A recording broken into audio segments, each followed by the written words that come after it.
If you are a parent, you'll probably noticed it. Some brackets are stacked up, some are thin, some regions feel like a gauntlet, and others feel wide open.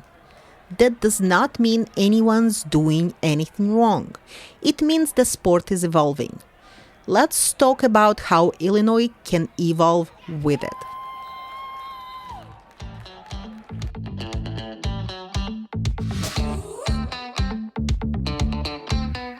Hi everyone, and welcome back to the Illinois Girls Wrestling Podcast, the show that strives to create a supportive community for Illinois girls wrestling through storytelling and expert insights so that athletes, coaches, and families feel connected and empowered. Can this podcast be helpful for boys? Absolutely. We share a lot of great wrestling information for everyone. But we also want to give girls and their families a space they can call their own. Today's episode is about the future of girls wrestling in Illinois. What could change, what should change, and what we should protect as the sport grows. Chris Gochis is here with me today. Chris, thank you for joining us. Yeah, you're welcome. For listeners who might not know you yet, give us a little quick version. What's your connection to Illinois wrestling is, and what did you pay the closest attention when you think about sports long term? As you said, my name's Chris Gochis. I've been involved in wrestling pretty much my whole life. As far as girls wrestling, I got involved about 10 years ago when my daughter Angelina wanted to wrestle. We wrestled across the nation trying to find good competition, and we've enjoyed doing it. As far as long term, my approach has always been progress first, winning today. So we've always looked to make a lot of progress, and we like winning, but not at the cost of, say, progress or health. Mm-hmm. And are you a coach or are you a fan? I like to be a fan, but I am a coach at Kaneland High School. I assist the head coach, Josh West, at Kaneland for girls. At this point, when my kids were younger, I think it's good. Parents are involved. But once they get to high school, as far as coaching goes, I allow the coaches to coach more than I do. I just take care of, say, helping with nutrition and proper sleep and staying on top of my kids for stuff like that. And you have more than just one child wrestling. Yes, I have two boys. Apollo, he's a senior this year, and then Alex, he graduated last year. He is wrestling Division III NCAA this year. Okay. Well, the topic of our conversation today is the future of girls wrestling. So let's just see where we're at right now. And looking at where we are as girls wrestling in Illinois, what do you feel is going well, and where do you feel something needs to change? I feel the growth in numbers is going very well, not only in Illinois, but across the country. You have, it's everybody recognizes it's growing faster than most any other sport. So that's going well. As far as growing pains, parents or girls expecting too much too fast. And I would just say, without getting into detail, just comparing to say what boys have, boys don't have, they have, boys don't have. Just, it's growing fast. Everything's being done pretty quickly, and I'm happy about that. What do you hear the most from the coaches and the families at this point of time? What feels unfair or maybe inconsistent? I really don't entertain a lot of the unfair stuff because I just feel, it's a good lesson in sports that things aren't always fair, because in life things aren't always fair, but you do try to keep things fair. And I guess the biggest one that I've heard is the co-ops with the team scores. So that one, I think, has been addressed, and they've made adjustments. And I think there's a 3,000 populace cap now for team scores. We just keep going forward with positive. If you waste too much time on what's unfair, I think it takes away from your own training. and your own goals. So let's explore more into the co-ops area, but let's roll back a little bit. And for new families specifically, let's define what is a co-op and why do they even exist. A co-op is when two or more schools they'll team up to form and compete as one team. The students from each school can participate and practice and share competition schedules. They're basically, you could take two or three or four teams and make them into one. They are needed. Many people think I'm against them, and I'm really not. Um, there's some schools they don't have enough interested students. They don't have facilities or coaches. They don't have the funds to pay for it. But by combining those resources, you could give opportunities that would not be there otherwise. So I definitely think there's a need for them. As far as you see, the biggest benefit of the co-ops in girls wrestling is just combining resources. Yeah, the biggest benefit definitely is combining resources, which, without them combining those resources, there's many athletic directors out there that, they're restricted to their funding, and there just wouldn't be a wrestling team. There would not be that opportunity for those girls to even wrestle. So the biggest benefit is, giving opportunities to those girls. And from that same standpoint, let's say if the school only has one girl on their roster, like in Wheaton Academy or Montini, does it make for that one girl to be a part of a co-op? I think they should look into co-oping to help each other out. I know the IHSA has rules about practicing together and all of that. If you only have, like you brought up Wheaton Academy, if they only have one girl, it would be nice if she could go other places to get practicing with other girls. I'm not opposed to practicing with boys, but there is a different feel. There is boys and girls wrestle a little different based on just different body types. So, they should look into doing something that would stay within IHSA rules to practice with other teams. Flip side, where do you see the most concerns when it comes to co-ops? Well, the biggest concern would be unfair advantage in dual team scores or team scores at the individual tournaments because, the numbers are going to win out. If you have a roster of 60 and you have people wrestling off for a spot, we have 14 weight classes. You almost essentially you could build three teams. So if you have people wrestling off, it's more competitive for that spot. That spot's going to have a stronger person up and down the lineup. And you take other schools that they may only have 12 girls total, and they're just filling spots with a girl bumping up. The unfair part would just be team aspect. I don't mind.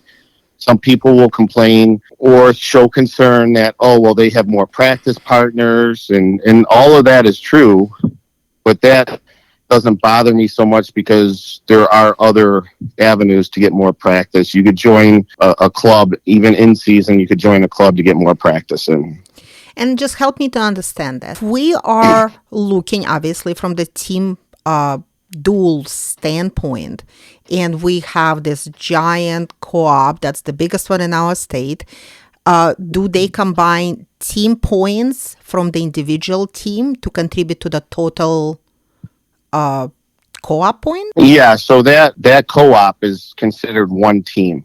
So if you have a team that has three large high schools in them, that three large high schools are now turned into one team, and that's considered one team at the tournament. So those points are one team.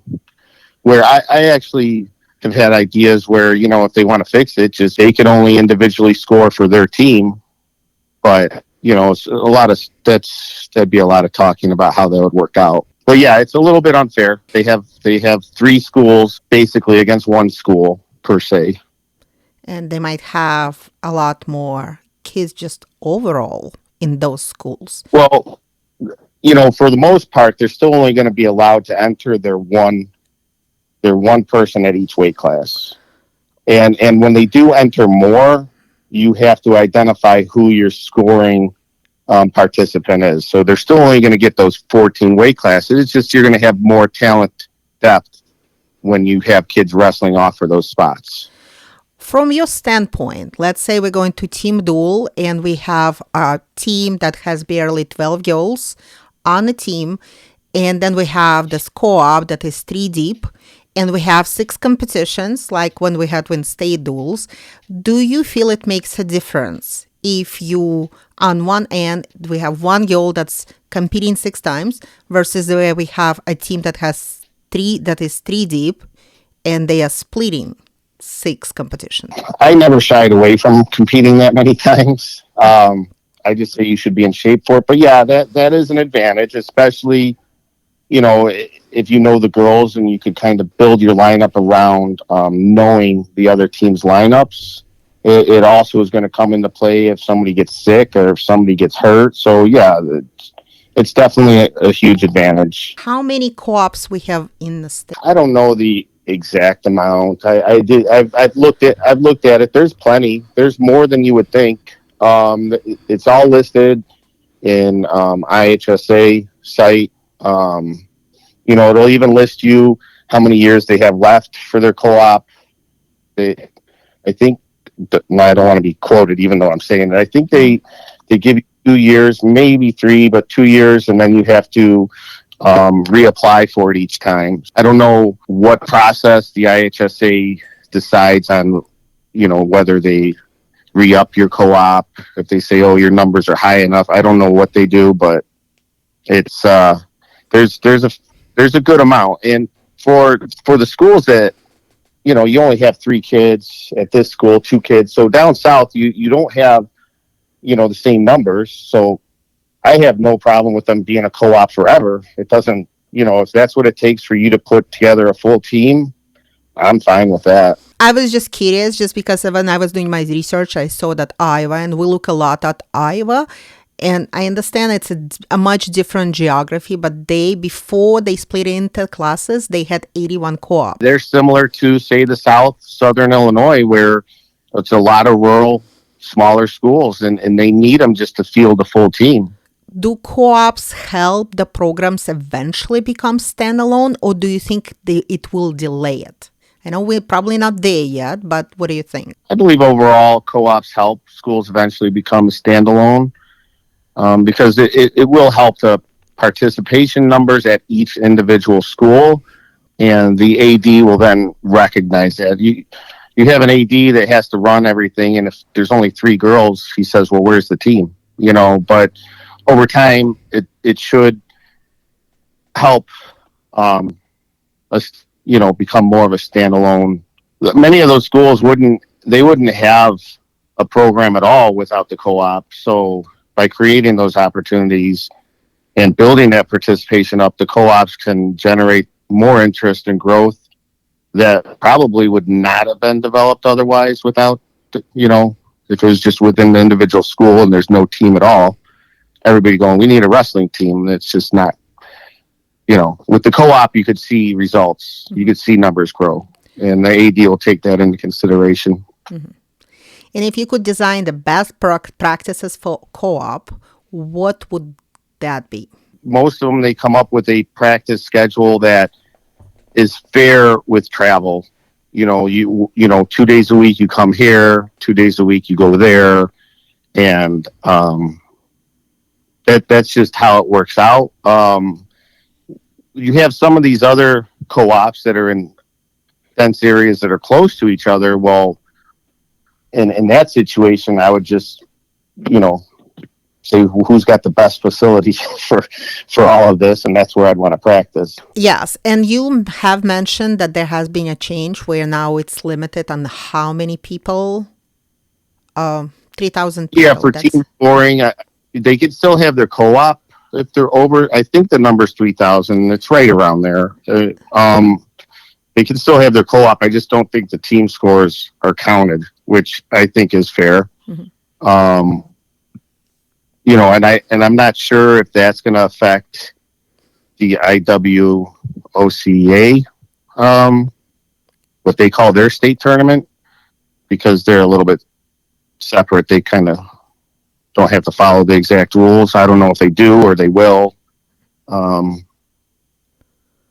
Being that it's sanctioned by IHSA, maybe they do. I don't know how they're going to do it next year for, say Lincoln Way, who's a large co-op, if they still get to compete at that. That probably has to be figured out between the IWOCA and IHSA. Makes sense. Well, let's switch gears and let's talk a little bit about sectional. There has been a lot of talk about sectionals needed to be even out. Where do you think, do you agree with that? And if yes, where do you think this imbalance is coming from?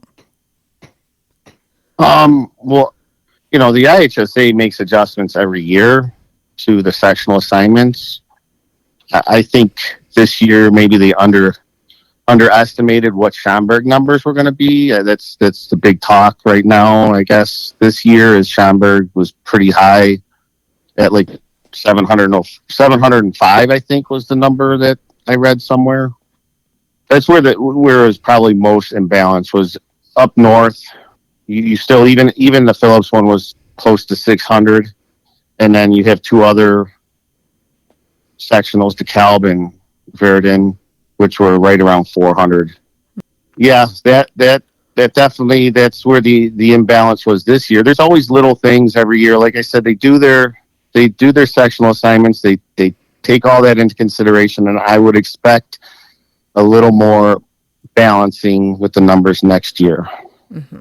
And there is really nothing we can do, at least that's my understanding, about the amount of talent per sectional. 150 with 155 being a good example, with 10 state ranked girls being in one sectional. Yeah, I mean that's been like that ever since the beginning of sectionals.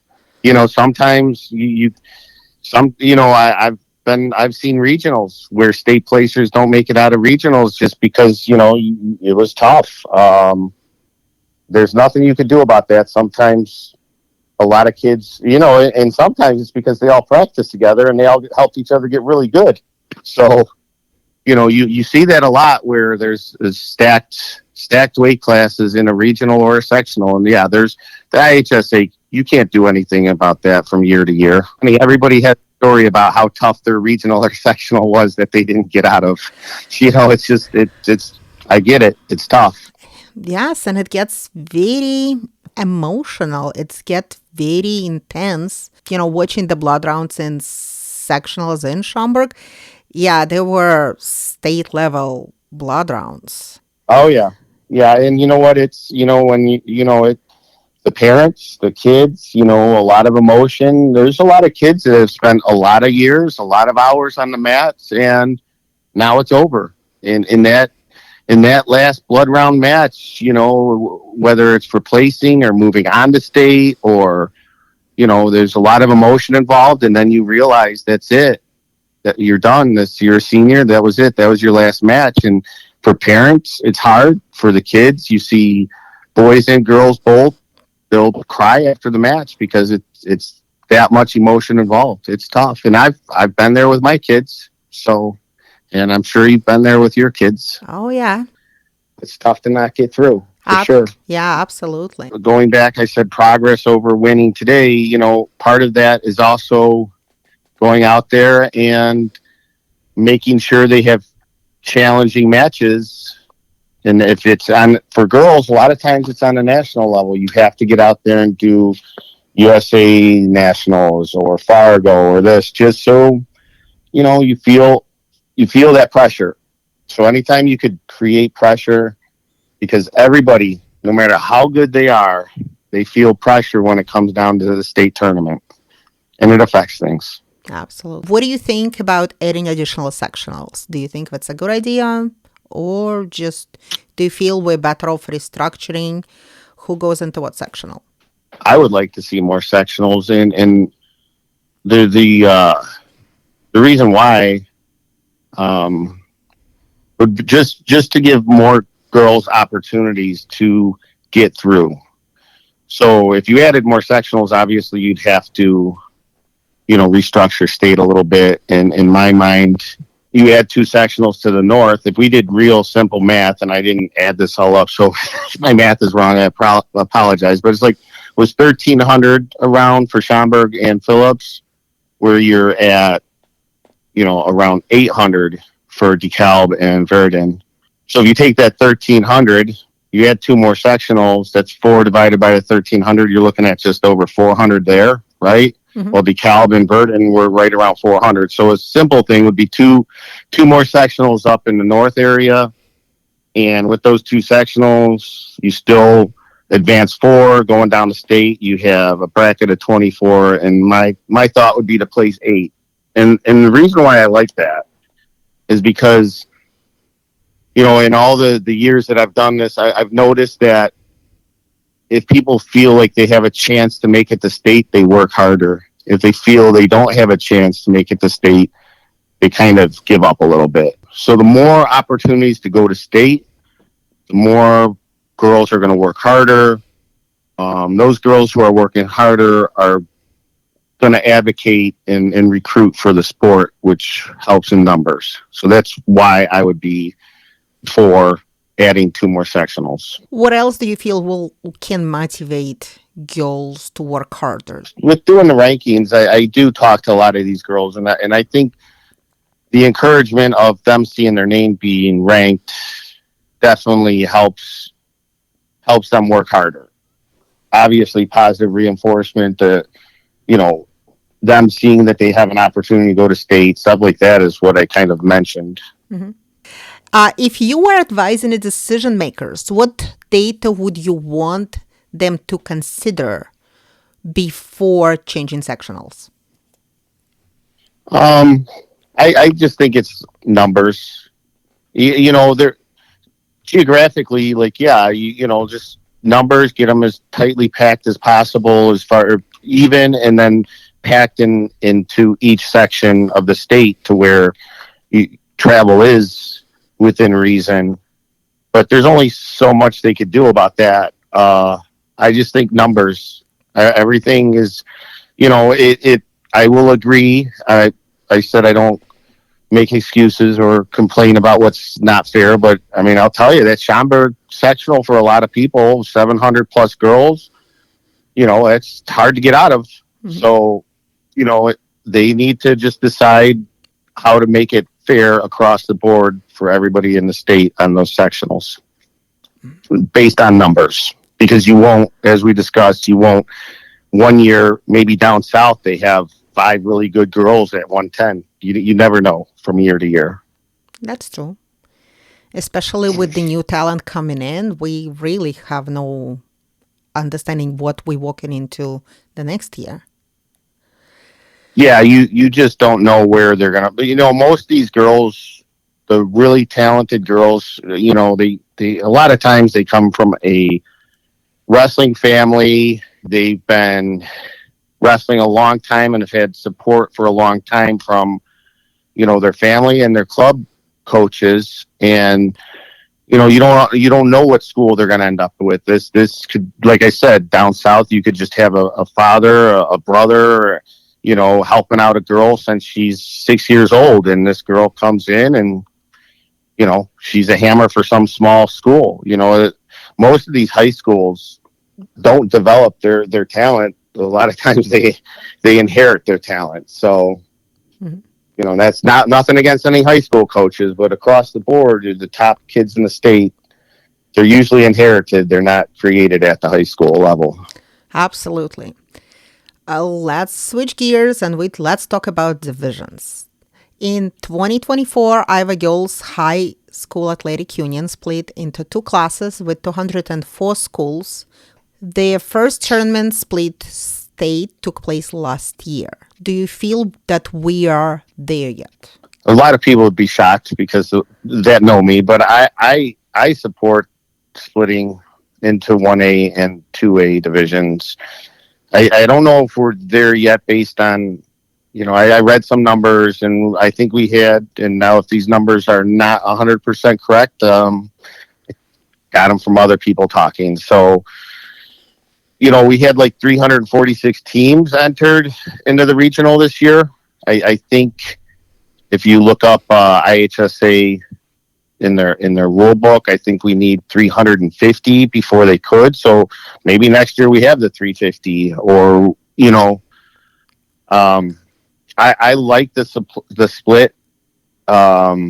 It may water down the competition a little, but we have to like consider what's our overall objectives for the girls wrestling, IHSA girls wrestling, and of course we want to know who the best is and number one is, but in the long run, we need the numbers, and the numbers are going to make it so the girls feel capable of achieving goals like qualifying for state with the split. They'll work harder.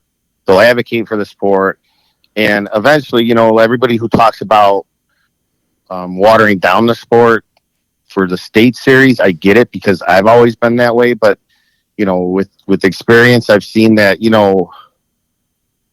we don't necessarily have to find out who number one is right now because we have freestyle state to decide that. And if more girls feel they have opportunities to be, say, ranked at number one or included in rankings. So if we look at it that way, instead of having 10 girls ranked, you now have 20 girls ranked, and you have double the amount of girls that are feeling recognized and are going to be positive about the sport. So based on the numbers, we're not there yet with the 346, but hopefully soon. And I think that will help with overall growth. So Iowa, you brought up Iowa, their growth has come because of, tactics like, dividing it up into 1A and 2A and giving more girls opportunities to wrestle on a big stage.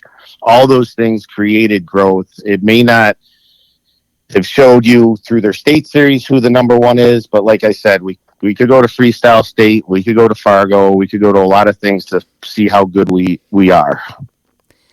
And Iowa added 20 schools after they split into 1As and 2As. With all that said, there were a lot of people talking that they split too early. So I think there is a lot less people now think that it was not a good idea since their growth continues to go up, and actually some of the co-ops dissolved, hopefully because of that. Yeah, and that's what I was saying through me watching all of this.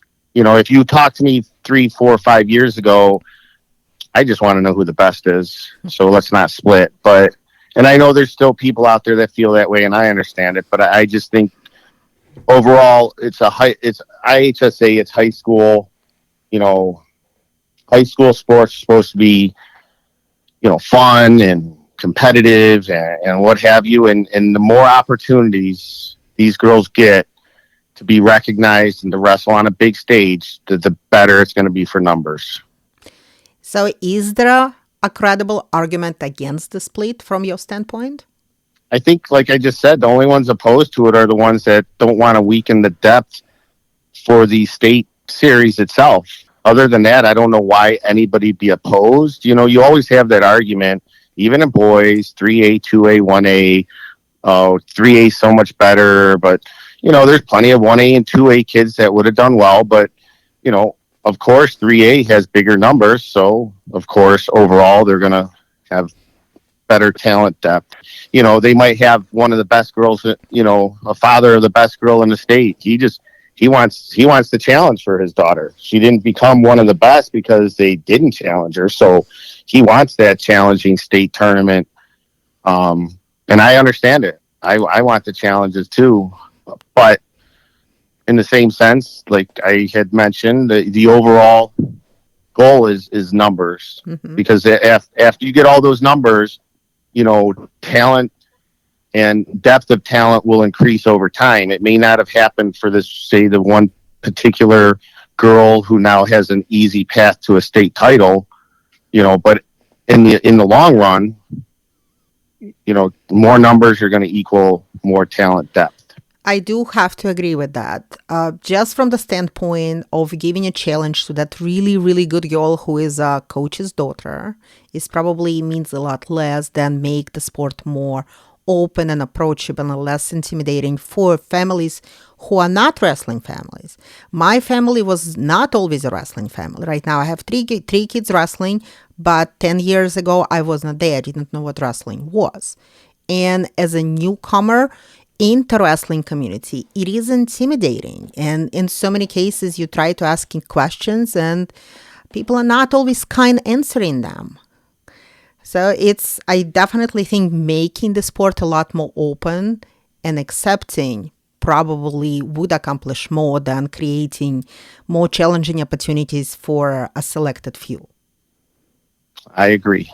And just to get the numbers straight, let's say very hypothetically, we are at the right numbers for split next school year.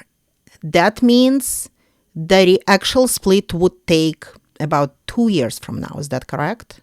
Um, I I don't know their total process, but yeah, there would be a process to them, putting it up for, they have all the ads and everybody. They kind of vote on new rules and this and that, and it'll take probably another, even if we have the numbers, it'll take another year to two to implement that. And that's that goes back to me saying, I mentioned unrealistic expectations by parents earlier, and maybe the girls, and that's part of it. They got to realize there's a process to trying to get everything right, and yeah, it'll probably take a couple more years.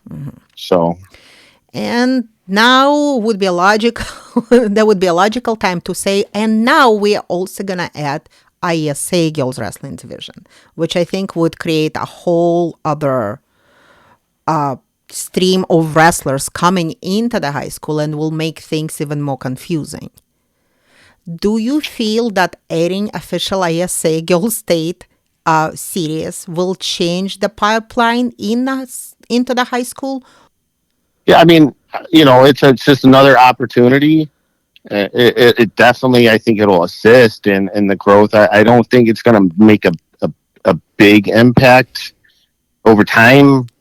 It could grow into something good. But not right away, definitely. Yeah, well, I don't think you're going to see some jump because you have the IKWF and the whole IESA thing, and I like IESA, and you know what? Predominantly in Iowa, you know, they wrestle for their elementary school and middle school. They don't really have an IKWF type thing going on there, and I think it's great for the team dual feel. Like everybody feels like a team. You're part of a duel. Duels are different, and team duels are different than going to individual tournaments. But I do think it'll help, but I don't. It's just another opportunity that hopefully girls aren't too intimidated to join their ISA team, and I think for the most part, most of the ISA teams, it's more predominant down south. So once again, you need to really, those schools are going to really need to recruit numbers to actually make a dual team that I think would be great and fun for the girls to do.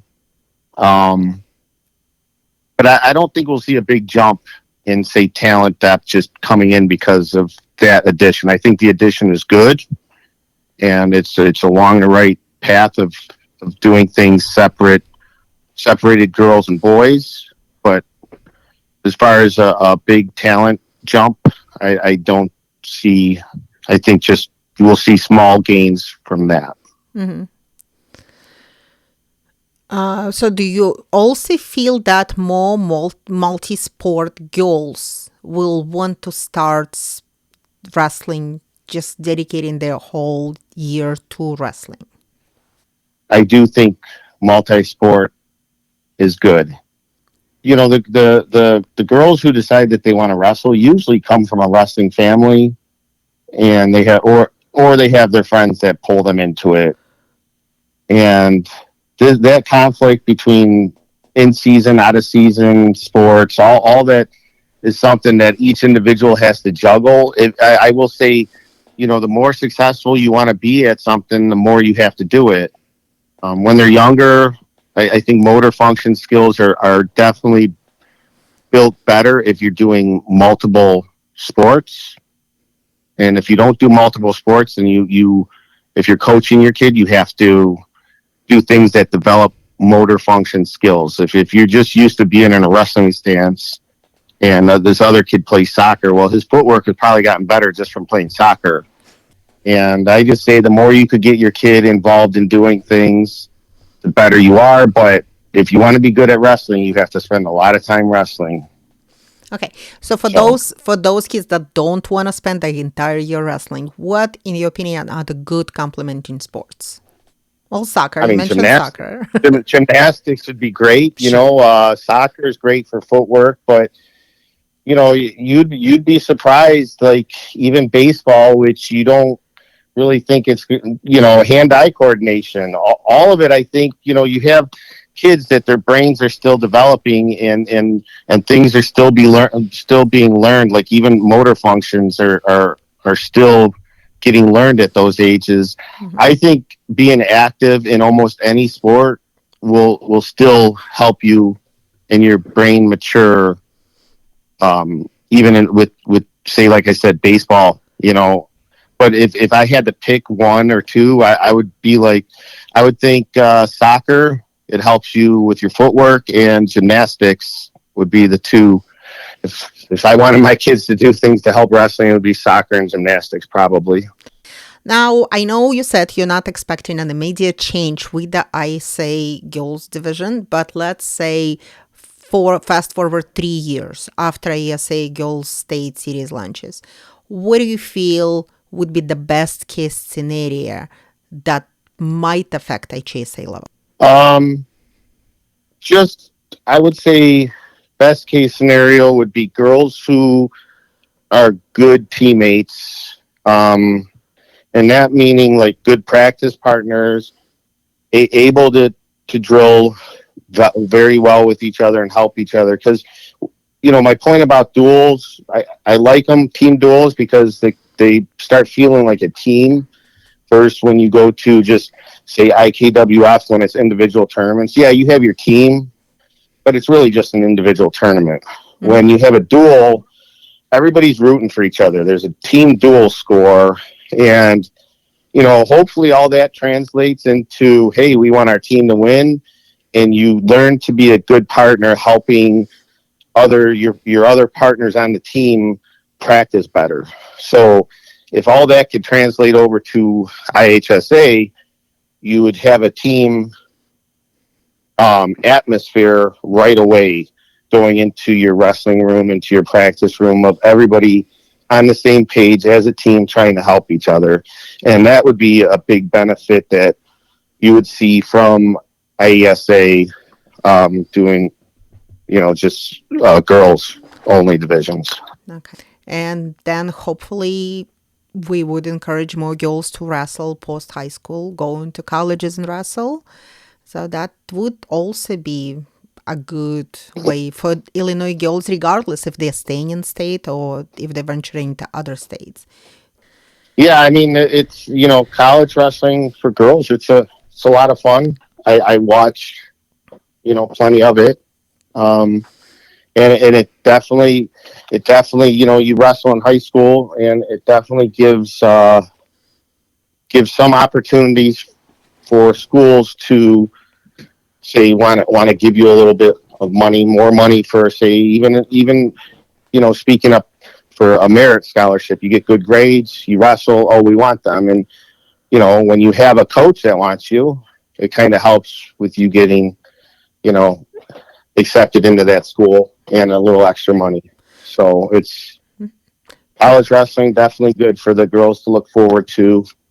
And like I said, I always believe in progress and keep working on progress. And even if you didn't get what you wanted out of high school wrestling, like many people didn't win that blood round match, I mean, maybe your best wrestling is ahead of you. Maybe it's in college, and there's nothing wrong with that. It's a tough sport, but I love the sport, so it's a good sport.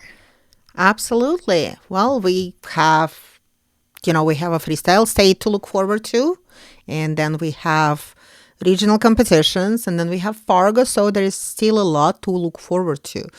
Do you have any? Yes, and Yeah.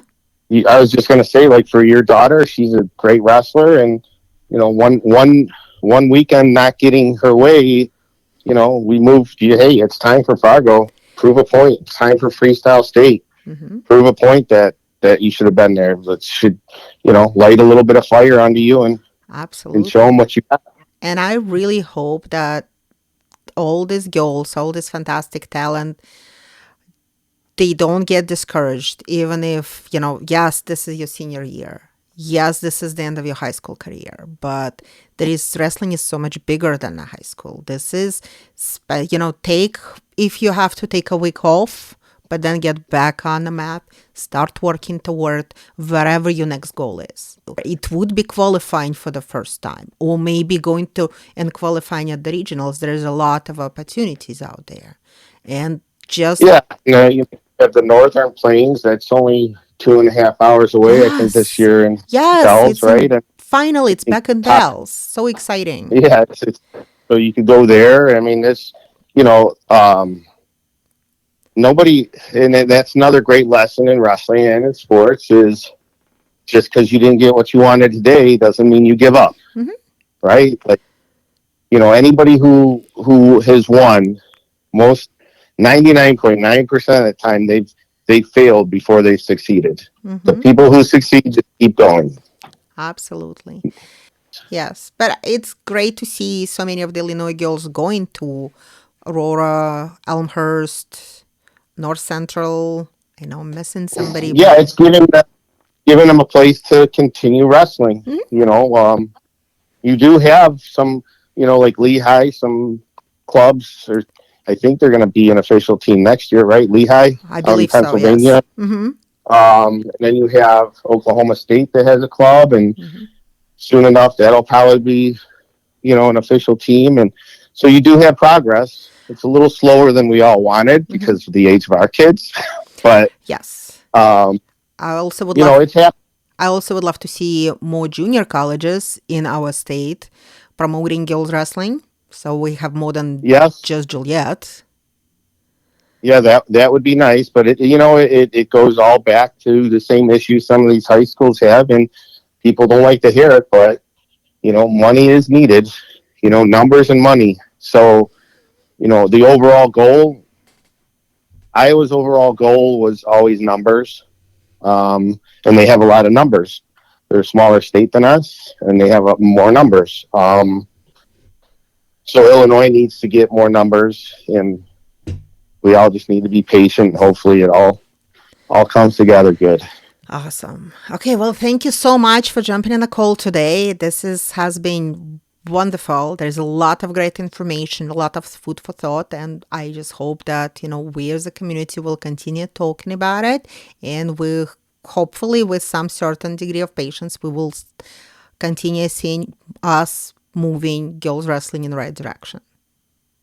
Well, thank you for having me on, and good luck to you, your daughter, and all your wrestlers moving forward. Absolutely.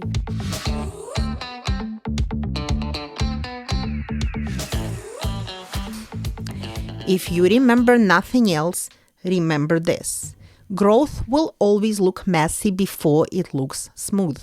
The goal isn't to make the sport easier, it's to make the pathway fair, understandable, and accessible while still rewarding the athletes who put in the work. Thank you for joining us on the Illinois Girls Wrestling Podcast. Wrestling is more than a sport, it's a community, and we're thrilled to have you here. If you enjoyed this discussion, make sure to subscribe, share, and leave us a review. Have a question or topic you want us to cover? Drop us a message on social media or email us at ilgirlswrestling@gmail.com. We're on TikTok, Facebook, and Instagram. Until next time.